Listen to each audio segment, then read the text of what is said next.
Oi, oitavo ano, bom dia, boa tarde, boa noite. Esteja preparado para uma aula grandona para a gente fechar o capítulo, tudo bem? Você já está vendo aí a quantidade de setinhas que a gente tem, né? Que o Pro vai explorar no videozinho de hoje, mas não se assuste não, mas a aula vai ser um pouco maior do que a gente tem se acostumado com essas videoaulas, tudo bem? O tema principal dessa aula vai ser a relação patrão e operário, mas pensando mais no lado do operário, mais no lado do proletário, tudo bem? Mas antes de chegar lá, eu tenho que fazer dois breves preâmbulos. Primeiro, a gente continuou falando da Inglaterra, a gente está falando da Revolução Industrial, e na Revolução Industrial, a produção têxtil, a indústria têxtil foi a que se destacou no primeiro momento. Se você não lembra o que é a indústria têxtil, é aquela que faz tecidos, tudo bem? Tá? E porque você tem uma quantidade grande de matéria-prima que é o algodão. Tá? Você não pode esquecer também que a Inglaterra, lá na colonização dos Estados Unidos, você tem como principal produto o algodão, e assim foi em outras colônias, tudo bem? Tá? Essa é a primeira parte dessa introdução. A segunda parte, eu quero te falar também de um processo de urbanização gigante que você vai ter na Inglaterra. Você já viu em geografia, e no futuro, lá no ensino médio, você vai ver comigo também, que quando você tem mentalidades diferentes no campo, mentalidades diferentes na cidade, você pensa de um jeito no campo, você pensa de um jeito na cidade, o que acontece? Londres, que é a capital da Inglaterra, é uma cidade que vai ser o melhor espelho nesse primeiro momento do que é a Revolução Industrial. Olha só a tabelinha. Em 1800, você tem em Londres 1 milhão de habitantes. É a única cidade da Inglaterra com mais de 1 milhão de habitantes. Em 1830, apenas 30 anos depois, você tem 2 milhões de habitantes na Inglaterra. É gente pacas, tá? E é um jeito, a cidade você vive, a cidade tem uma economia diferente, a cidade tem um outro jeito de pensar do campo, tá? Falando um pouquinho disso para terminar essa introdução, em 1850, metade da população da Inglaterra já vivia nas cidades. Para você ter uma ideia do que isso significa, só em 1970, no Brasil, você vai ter a população urbana sendo maior do que a população rural, tá? Ok? Isso ressalta uma mudança de mentalidade, ok? Então vamos lá. Vamos trabalhar agora então para o tema da aula. O Pro já falou que a aula vai ser um pouquinho maior do que você está acostumado, mas está tranquilo, é só seguir as setinhas aí que você não tem como se perder. Então vamos lá. Essa relação patrão-operário, você tem o patrão como dono dos meios de produção. E um desses meios de produção, o mais famoso, é óbvio, é a máquina. Então, o que se passa na cabecinha do patrão? E é uma coisa muito lógica isso. Quanto mais máquinas eu, patrão, tiver, menos trabalhadores eu terei. Consequentemente, eu terei menos custos com esses trabalhadores. E ainda, além disso, você vai ter um excedente de mão de obra. Porque se o trabalhador não estiver contente na fábrica, a fábrica que é um ambiente quente, é um ambiente úmido, é um ambiente abafado, é um ambiente extremamente poluído, a fábrica é insalubre, tá? Você vai ficar doente ao trabalhar na fábrica. Mas para o patrão, se o operário estiver atrapalhando, se o operário não estiver contente, se o operário morrer, não tem problema. Você tem uma fila de desempregados nessa Inglaterra gigante, tá? E aí, uma constatação que o Pro já vem falando há algumas aulas. A industrialização, ela vai intensificar a miséria, tá? Consequentemente, por quê? Porque essa relação entre patrão e operário é uma relação de exploração. Tudo bem? Então vamos lá. Agora trabalhar um pouquinho só na questão do operário. Vamos ver o mundo pelos olhos do operário. Num primeiro momento, quando a Revolução Industrial se estabelece, o que havia para o operário? Nada. Ele não tinha nenhuma lei que o protegesse, certo? O trabalhador, ele tinha apenas a sua força de trabalho que ele vendia por um salário, que muitas vezes era irrisório, tá? O trabalhador, na média, eu estou falando aqui ao longo do século XVIII, tá? E comecinho do século XIX. O trabalhador inglês, ele trabalhava em média cerca de 15 horas por dia. Você não tinha descanso, tá? Nada disso que hoje o trabalhador no mundo inteiro tem, que você está acostumado, que você já viu, sabe como funciona, nada disso o operário inglês tinha. E tem mais um detalhe cruel.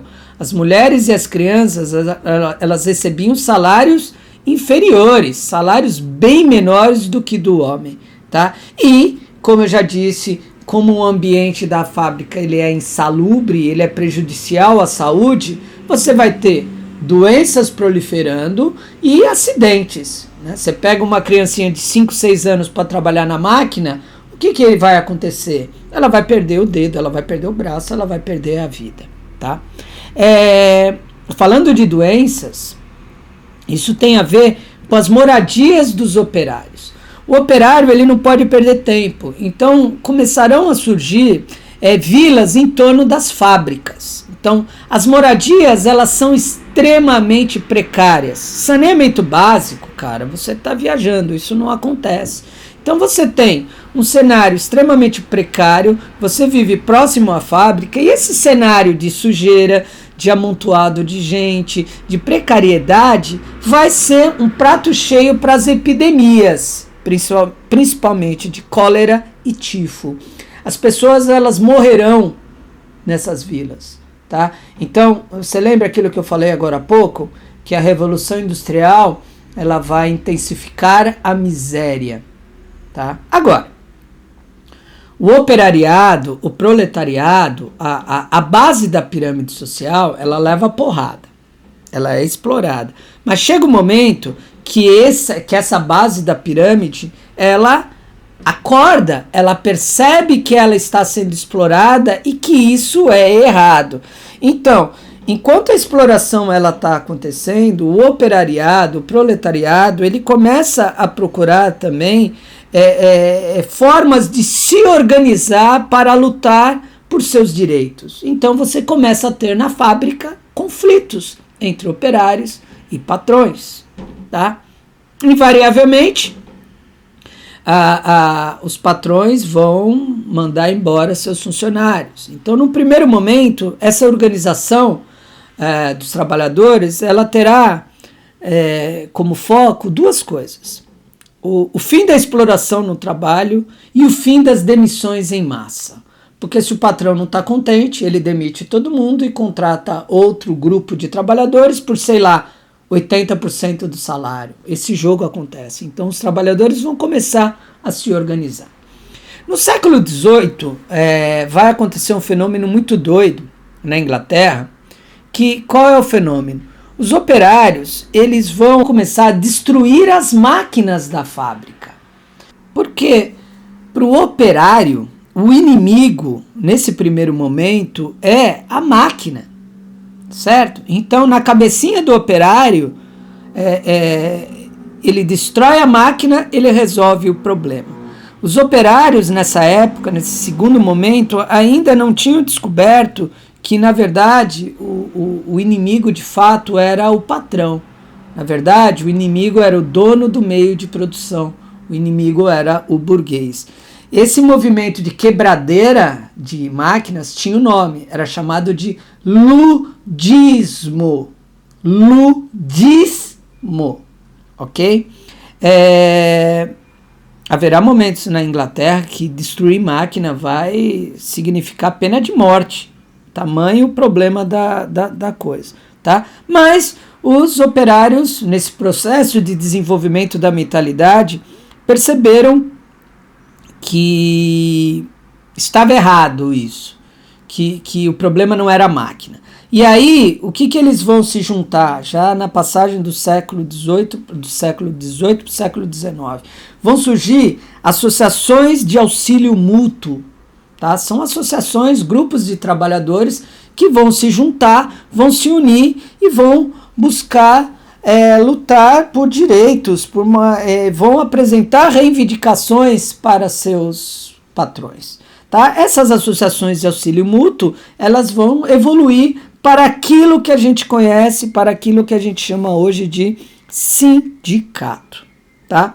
Quais são as reivindicações dos sindicatos nesse momento entre o século XVIII e o século XIX na Inglaterra? São coisas que não existem, são coisas que hoje para você, trabalhador, são as coisas mais normais do mundo, mas para eles não existiam. Por exemplo, o que o trabalhador quer? Um aumento de salário.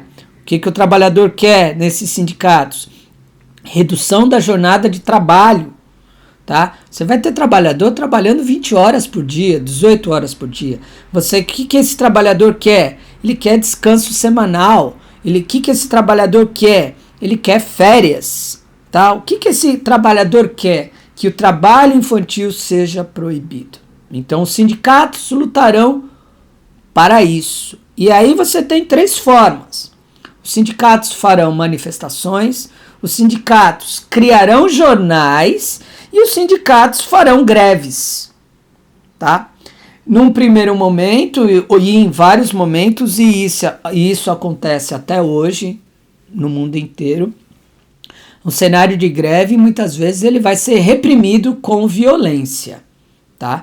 Mas os trabalhadores terão perseverança, né? Os trabalhadores insistirão e por volta de 1830, na Inglaterra, você já vai ter algumas leis que vão impedir a exploração excessiva dos operários.